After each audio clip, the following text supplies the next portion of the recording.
നമസ്കാരം, ഞാൻ ഡോക്ടർ ഭാഗ്യ, നീം നാച്ചുറൽ ഡയറ്റിലെ ആയുർവേദ ഡോക്ടറാണ്. ഇന്ന് നമ്മൾ വീഡിയോയിലൂടെ ഡിസ്കസ് ചെയ്യുന്നത് കൊളസ്ട്രോൾ വന്നിരിക്കുന്ന ആളുകൾക്ക് എടുക്കാൻ പറ്റുന്നൊരു ഡയറ്റ് എങ്ങനെയായിരിക്കണം എന്നുള്ളതിനെ കുറിച്ചിട്ടാണ്.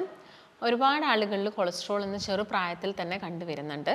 ഇപ്പം സ്ത്രീകളൊക്കെ ആണെങ്കിലും അവരിലും പെട്ടെന്ന് ആർത്തവ വിരാമത്തിനോടനുബന്ധിച്ചിട്ട് അല്ലെങ്കിൽ ആർത്തവ വിരാമമായതിനു ശേഷമൊക്കെ തന്നെ നമ്മൾ ഈ ഒരു കൊളസ്ട്രോൾ കൂടുതലായിട്ട് കണ്ടുവരുന്നുണ്ട്. അപ്പം കൊളസ്ട്രോൾ വന്നു കഴിഞ്ഞാൽ പലരും ടെസ്റ്റ് ചെയ്യാനൊന്നും പോവാറില്ല. പിന്നീട് അവരിലൊരു ബ്ലോക്ക് പോലെ വരിക, പെട്ടെന്ന് സിംറ്റംസ് ഒക്കെ പുറത്തോട്ട് കാണിക്കുക. ഈ സമയത്തൊക്കെ പെട്ടെന്ന് നമ്മൾ പോയിട്ട് ഒരു ആൻജിയോപ്ലാസ്റ്റി ഒക്കെ ചെയ്യുന്ന ഒരു സ്റ്റേജിലോട്ടൊക്കെ പലരും പോയിട്ടുണ്ട്. അപ്പോൾ കൊളസ്ട്രോളിനെ നിങ്ങൾ ഒരിക്കലും നിസ്സാരമാക്കി കാണാൻ പാടില്ല. പ്രോപ്പറായിട്ട് നിങ്ങളൊരു ഡയറ്റൊക്കെ എടുക്കുന്നുണ്ടെങ്കിൽ നമുക്ക് കൊളസ്ട്രോളൊക്കെ നോർമലാക്കാൻ സാധിക്കുന്നതാണ്. ഒരു പരിധിയിൽ കൂടുതലായാൽ മാത്രമാണ് നിങ്ങളൊരു മെഡിസിനെ ഡിപ്പെൻഡ് ചെയ്യേണ്ടത്. കൊളസ്ട്രോൾ എന്ന് പറയുമ്പോൾ തന്നെ നമുക്ക് ആ പേര് കേൾക്കുമ്പോൾ നമ്മൾ വിചാരിക്കും ഇത് കൊഴുപ്പ് മാത്രം കഴിച്ചിട്ട് വരുന്നതാണ് കൊളസ്ട്രോൾ എന്നുള്ളത്. അതായത് നമ്മൾ ഈ കൊഴുപ്പെന്ന് കേൾക്കുമ്പം നോൺ വെജ് കൂടുതൽ കഴിക്കാം എന്നുള്ളൊരു തിങ്കിങ് നമുക്കുണ്ട്. അതുപോലെ എണ്ണക്കടികൾ കൂടുതൽ കഴിക്കുക, ഇത് കൂടുതൽ കഴിച്ചിട്ടാണ് കൊളസ്ട്രോൾ ഉണ്ടാവുന്നത് എന്നാണ് നമ്മളെല്ലാവരും കരുതിയിരിക്കുന്നത്. എങ്കിൽ അങ്ങനെ മാത്രമല്ല കൊളസ്ട്രോൾ വരുന്നത്. നമ്മൾ കഴിക്കുന്ന ചോറ്, അതുപോലെ തന്നെ പഞ്ചസാരയൊക്കെ കൂടുതൽ ഇട്ടിട്ടുള്ള പലഹാരങ്ങൾ, ബേക്കറി സാധനങ്ങളൊക്കെ അമിതമായിട്ട് നമ്മൾ കഴിക്കുന്നുണ്ടെങ്കിൽ നമ്മുടെ ശരീരത്തിനകത്ത് കൊളസ്ട്രോൾ കൂടുതലായിട്ട് നിൽക്കാനുള്ള ചാൻസസ് ഉണ്ട്. ഇങ്ങനെ കൊളസ്ട്രോൾ കൂടുതലായിട്ട് നിൽക്കുന്ന സമയത്ത് അതെന്തായിട്ട് മാറും? കൊഴുപ്പായിട്ടാണ് ബോഡിയിലോട്ട് മാറുന്നത്. അപ്പോൾ ബോഡിയിൽ തന്നെ രണ്ട് രീതിയിൽ കൊളസ്ട്രോൾ കാണിക്കാറുണ്ട്. നിങ്ങൾ ടെസ്റ്റ് ചെയ്യുന്ന സമയത്ത് ലിപ്പിഡ് പ്രൊഫൈൽ നോക്കുമ്പോൾ അതിനകത്ത് ചീത്ത കൊളസ്ട്രോൾ LDL അതുപോലെ തന്നെ നല്ല കൊളസ്ട്രോൾ ആയിട്ടുള്ള HDL കാണിക്കാറുണ്ട്.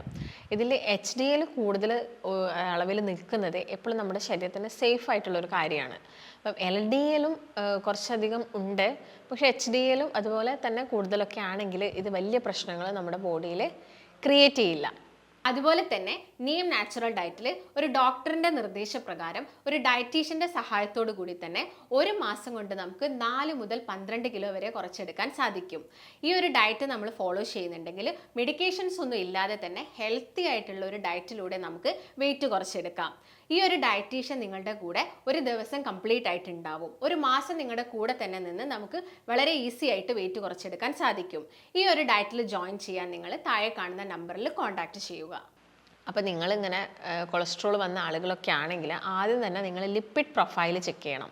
ലിപ്പിഡ് പ്രൊഫൈൽ ചെക്ക് ചെയ്യുന്ന സമയത്ത് നമുക്ക് ടോട്ടൽ കൊളസ്ട്രോൾ കിട്ടുന്നു. ഞാൻ ഈ പറഞ്ഞ പോലെ തന്നെ LDL, HDL കൊളസ്ട്രോൾ, അതുപോലെ തന്നെ ട്രൈഗ്ലിസറൈഡ്സ് എന്ന് പറയുന്നത് ഒട്ടും തന്നെ നമ്മുടെ ഹാർട്ടിന് പറ്റാത്തതാണ്.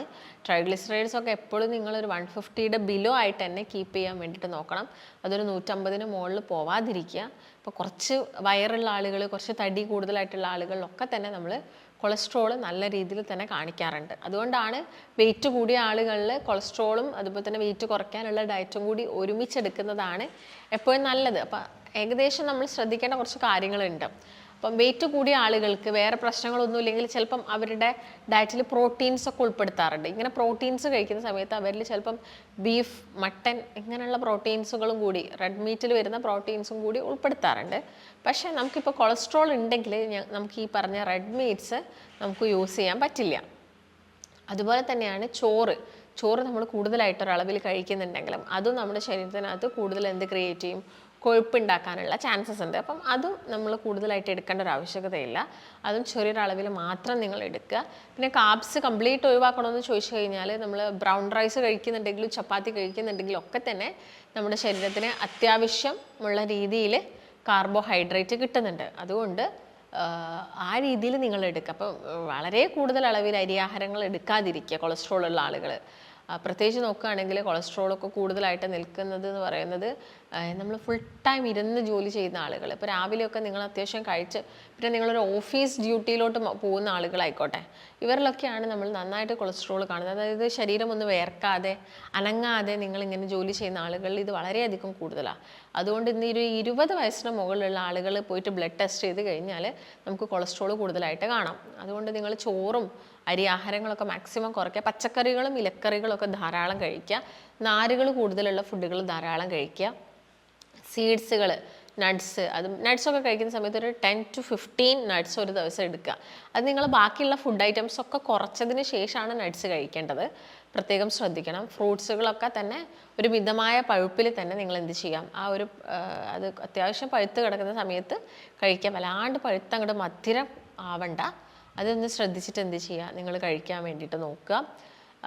പിന്നെ നമുക്ക് ചിക്കനൊക്കെ കഴിക്കാം, ലീൻ മീറ്റ് ആണ്. ഫിഷ് കഴിക്കാം, മുട്ട കഴിക്കുന്നതുകൊണ്ട് യാതൊരു പ്രശ്നവുമില്ല, മുട്ട എടുക്കാം. അപ്പോൾ ഇതൊക്കെ കഴിക്കുമ്പോൾ എന്ത് ചെയ്യുക, നന്നായിട്ട് ഫൈബർ, നാരുകൾ കൂടുതലായിട്ടുള്ള ഫുഡുകളും കൂടി കഴിക്കുമ്പോൾ പ്രോപ്പറായിട്ടുള്ള ഒരു ദഹനം നടക്കും. അപ്പോൾ നമുക്ക് രക്തത്തിൽ കൂടുതലായിട്ട് കൊളസ്ട്രോൾ നിൽക്കത്തുമില്ല. പിന്നെ എക്സസൈസ് നിർബന്ധമാണ്. ജിമ്മിൽ പോവുകയോ അല്ലെങ്കിൽ വ്യായാമം ചെയ്യുകയോ നിങ്ങൾ ചെയ്യാം. അപ്പം ഇങ്ങനെയൊക്കെ ചെയ്യുമ്പോൾ തന്നെ നമ്മൾ എന്ത് ചെയ്യാൻ പറ്റും, നമുക്ക് കൊളസ്ട്രോൾ ലെവലൊക്കെ നോർമലാക്കി കൊണ്ടുവരാൻ സാധിക്കും. അപ്പം ടോട്ടൽ LDL ഒക്കെ ഒരു 180യുടെ മുകളിലോട്ടൊന്നും പോവാതെ നോക്കണം നിങ്ങൾ.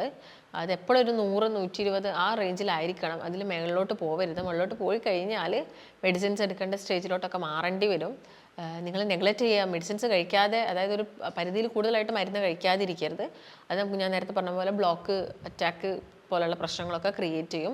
അതെല്ലാം ശ്രദ്ധിച്ചിട്ട് ഒരു പ്രോപ്പർ ഡയറ്റ് എടുക്കുക. അപ്പോൾ നിങ്ങൾക്ക് ഡയറ്റിൽ ജോയിൻ ചെയ്യാൻ താല്പര്യം ഉണ്ടെങ്കിൽ താഴെ കാണുന്ന നമ്പറിൽ കോൺടാക്റ്റ് ചെയ്യാം. മറ്റൊരു നല്ല ഹെൽത്ത് ടോപ്പിക്കായിട്ട് വീണ്ടും കാണാം. നന്ദി.